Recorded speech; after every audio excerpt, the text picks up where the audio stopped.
Good morning, good afternoon, and good evening. This is Pamela, and you are watching Pam Entertainment TV, where we review movies, television series, and incidents in pop culture to see how those incidents affect our daily lives. You see the title, you see the thumbnail. Baby, we are up here reviewing season 2, episode 4 of Loki. I don't remember what the title is, but that's not what we are about to get in on this. You see it scrolling down at the bottom. Help me help you see me. Please subscribe, and once you subscribe, you'll be open to a plethora of videos, television series, and my pop culture chats. All right, people.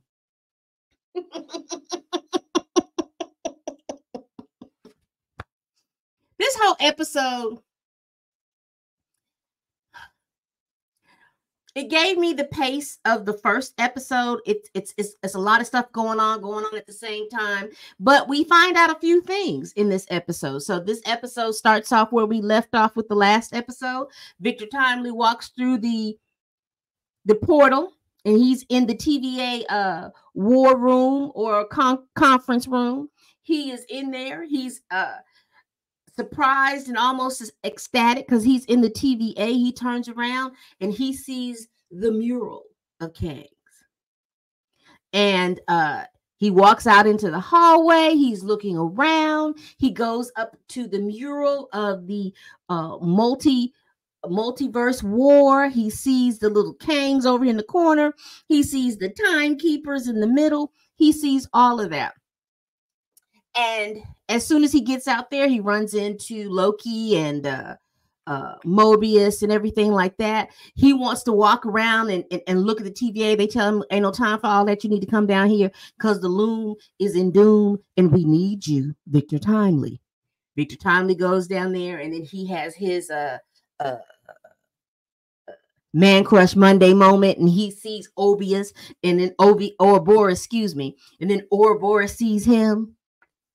And then they start fanguying. Would you sign my book? No, would you sign my book? Please sign my book. Oh my gosh, sign my book. They get to fanboying, and everybody's telling me, we ain't got time for this. We ain't got time for this. What you got? The loom is messing up. All this stuff is going on. A plus B plus C plus squared ain't working. None of this stuff is working. And so they running around here, and then Victor Timely is like, well, I think I may have something. So he pulls out what he pulled out last episode, his little doohickey doomahajag or whatever that thing is. So they get to incorporating it into the little whatchamacallit so they can go out on the gangplank and stick it into the thingamajig so that they can help fix the all those different branch timelines from coming into pass. So meanwhile, in the meantime and in between time, and it may have happened before this or after this, I don't know. We're just going over, baby. Renslayer and Miss Minutes are at the end of time in the Citadel, and we finally figured out what the secret is. Child, Renslayer finds out that, it was Renslayer all along. She found out that she was his, right-hand person, child. She was out here fighting and doing everything like that during this multiversal war, and he was thanking her and everything like that. Homeboy turned into doggone the Emperor, like Palpatine turned into the Emperor. He did a whole Order 66 on their tails and wiped all their memory clean. Order 66 took out the Jedis. Or was it Order 42? Took out everybody's memory at the TVA. So once she went into the TVA trying to run things, she got caught up in that Order 42 or whatever it was that took out everybody's memory, child. Now, Marvel. Kevin Feige. You didn't tiptoe over there to Star Wars, did you? You had to tiptoe. You tiptoed over there and peeped in a Dave Filoni meeting and heard about. I'm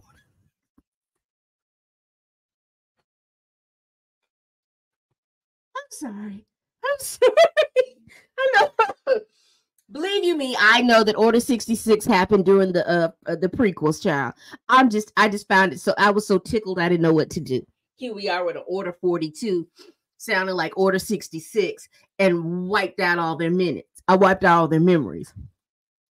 So, you know, Renslayer is hot, honey. And one thing you do not do, you do not upset or allow for a woman to be scorned, because, honey, she is fit to be tied. She's like, the TVA is mine, and I'm fixing to go get it. And Miss Minutes is standing right beside her, plotting and scheming and everything like that. But she's standing right beside her because she got her own little plans. We don't know what they are, but she has her own little plans. Meanwhile, you know, we got Loki and Sylvie going through their little soliloquies, and they go into the pie room and they have their own little moment, you know, and Loki had to remind Sylvie that we are gods, and that we should have the power to make things a little bit better for the people around us. And he was saying it was easier to burn things down than to build things up. So they have their little speech. Meanwhile, in the between time, Sylvie goes off on Mobius, because once again, everyone seems to be going off. Well, I know Loki, and now Sylvie has gone off on Mobius about his role and where he was on this timeline, and why doesn't he want to go back there? What's going on? Now, I've heard the pundits say that they believe that Jack, who was the manager at the McDonald's, is Mobius. Interesting thing, but I don't know. We don't know who Mobius is, because Mobius is not willing to want to go back down on the timeline and find out who he is. He is okay with where he's at. And here's the thing. Why won't they let him be okay with that? If he doesn't want to go down to the timeline, if he doesn't want to know either way who he was and how he was matriculating on that timeline, that's his business. He should be able to do that. If the TVA is where he is finding his joy, his peace, his happiness, allow Mobius to do that. Y'all stop trying to pressure that man to go down into that timeline when he don't want to. The folks that want to go to the timeline, let him go. The folks that want to stay in the TVA, let him stay. Meanwhile, we get back into the loom room, and they're still working on this trying to figure out how to get this little thingamabob into the whatchamacallit outside. And so Mobius comes in and he has a hot chocolate. And that hot chocolate has stopped Victor Timely in his tracks. He don't know what to do. He's like, I need to go to the hot chocolate machine. He goes to the hot chocolate machine. He makes a hot chocolate. He gives it to the guy that's guarding him. And the guy that's guarding him is acting like he's never had a hot chocolate before. He gets the hot chocolate. He starts to drink it. And X5 prunes him. Now, let me run it back a little bit for you. B15 talked to one of the judges that's in the mobile chair, and she's talking to her because she wants to be able to talk to Docs and be able to get her to understand that they're trying to save the TVA. That judge tells her, use your words. She will understand what you're talking about because your goals are the same. It's just how the routes that you're taking to get to the goal is what makes you all different. She goes into the room where they're being held. She talks to Docs. Docs is pretty much in agreement, like, hey, I'll help you, whatever we need to do to save the TVA. In between time and in the meantime, Miss Minutes and Renslayer walk up in there. Now, X15, he's ready to get back down to the timeline. And whatever Renslayer and Miss Minutes are putting out, he's okay with it. He is exactly and happily okay with it. Child, the other ones weren't. Now, I may have missed the vote because I don't remember all of them voting saying that, hey, we're going to go out here, we're going to follow Renslayer, or we're not going to follow Renslayer. I missed that vote. But anyway, child, before Miss Minutes flopped into that machine, turned that machines on. And you remember that machine from, I think it was the second episode, how it was squishing X15. Child, she squished them people to death. That whole lot of people, Renslayer squished them people to death because she is so hungry for this power. She don't care what she do. And did y'all see Miss Minutes? Miss Minutes was over there, and I ain't gonna even tell you, don't tell. Her eyes were twitching and all this other stuff. It's like she had a rose. She was just getting off over there, and I was feeling a little uncomfortable with that, a real bit uncomfortable, because she was just, no, ma'am. And so I was happy what happened to her at the end. So as we continue on, they get down there to the loom. Renslayer is causing a lot of the shutdowns going on in the TVA. We also find out, which I kind of figured, but we find out who pruned Loki in season two, in episode 2, and it was Loki. He pruned himself. The telephone call was anticlimactic because it was Ouroboros asking them to come back down because they need to go ahead and get this loom fixed. So everything is just running around and everything is just basically chaos. Renslayer has Victor Timely. Victor Timely is holding his own. He is putting out wolf tickets and talking and all this other stuff, wooing the gals, and they seem to be interested, but they still mad. X15 hears something that doesn't sound right. He said that doesn't sound like what we've been listening to. Renslayer tells him to go outside. He goes outside. He is enchanted by Sylvie. He goes back into the room and he prunes Renslayer. But before Renslayer gets pruned, Ouroboros resets the system. And when he reset the system, that means that takes Miss Minutes offline. She gets reset. Baby, she went out salty. She told Victor Timely, "You'll never be him." And went back to her original programming, child. A mess. So then we get down to the loom and we get to this real climactic thing about who's going to go out there. Morbius is like, I don't care what y'all say, you ain't going to be able to pay me enough to get back out there. And so Loki was like, well, I'll go. Victor Timely was like, I'll go. This is my thing, my machine, my stuff. I'm going to go. So everybody's like, okay. Ouroboros is like, we don't have no time. We don't have no time. We don't have no time. Somebody has to go out there and somebody has to go out there now. Victor Timely puts on the suit. He's all ready. He is ready to get out there and he's ready to run. He walked his black tail out there and turned into spaghetti. Oh, Lord. And turned into spaghetti and just disappeared.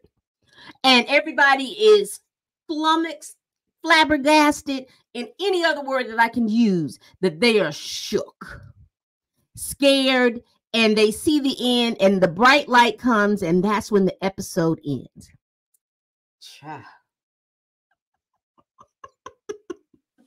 There was no post-end scene, post-credit scene, but I'm wondering, was that He Who Remains strategy after all?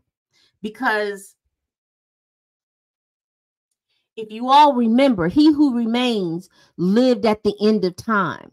His temporal aura was nowhere on the timeline. Y'all remember that? And with Victor Timely walking out there and all of his temporal aura, body, and everything turned into spaghetti and then was just strewn across the multiverse.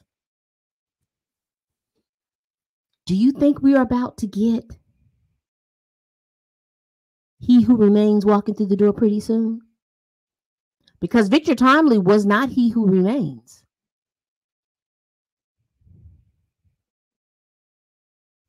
Interesting. We will see. We will see. Tell me what y'all thought about this episode. I enjoyed the episode. It was funny. It was more funny to me that some of those spots, like killing that whole group of people in that room, I wasn't with that. That wasn't cool. But it did make me think. So was that instance of Victor Timely going out there and ending up turning into spaghetti, and then all of his temporal aura is now all out there on the loom? Was that supposed to happen? Are we about to see several Kangs walk into the door? Child, let me know. All right, people. Out of 10, I will give this a solid 8. I was thoroughly entertained. I was thoroughly entertained. So I will give this an 8 out of 10. What do you give this episode? Let me know down here in the comments. Like I said, we do this every week. And